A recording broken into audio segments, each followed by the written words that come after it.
I have a little video here that shot back in, I believe it was June of 1993, around Chancellorsville, Virginia, at the Chancellorsville Battlefield.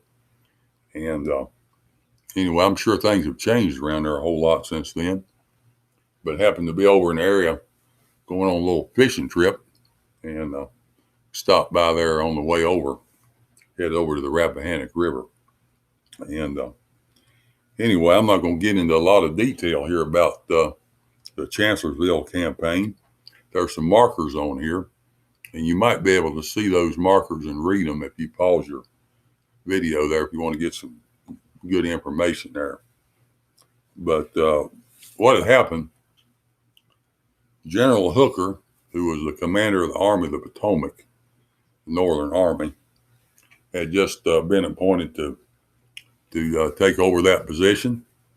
And his name's Fighting Joe, but I think he's kind of more retreating Joe, I think, in this campaign. But the Army of the Potomac had had problems finding generals for the first few years of the war, but in 1864, things would change when Grant became their commander. But Hooker decided that he would divide his army into two parts to attack General Lee in two different directions. Now, Hooker wasn't expecting this, but General Lee divided his smaller army, he was greatly outnumbered, into two parts and attacked Hooker's army on several different fronts, and Hooker panicked.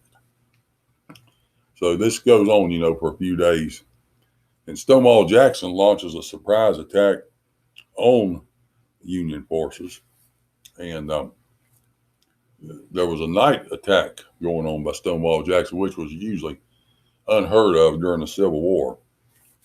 But the unfortunate thing happened to General Jackson. He was accidentally shot by his own men as he was returning from a scouting deal there. He's going to scout out the enemy, reconnaissance, the word I'm looking for here.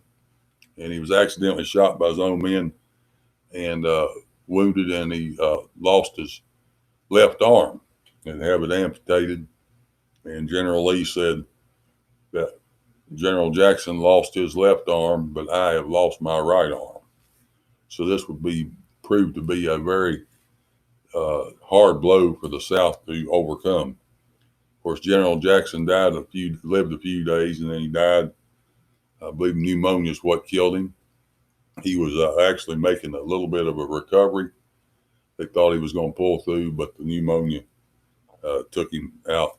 And his famous last words was, "Let us cross over the river and rest under the shade of the trees."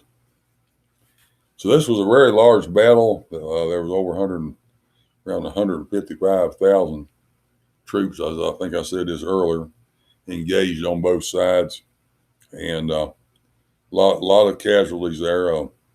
Hooker's army had a total of 17,000 casualties, and General Lee's army had 13,000 casualties, somewhere in that number, maybe over.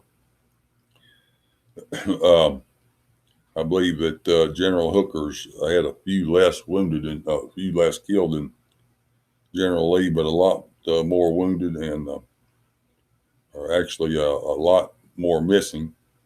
I think almost 6,000 MIAs there, probably, that were captured and unaccounted for. General Lee had about 9,200 wounded and 1,700 killed, about 2,500 MIA. So anyway, hope you enjoyed this video. Thanks for tuning in, and I imagine that things have really changed up in that area since I was there back in 1993.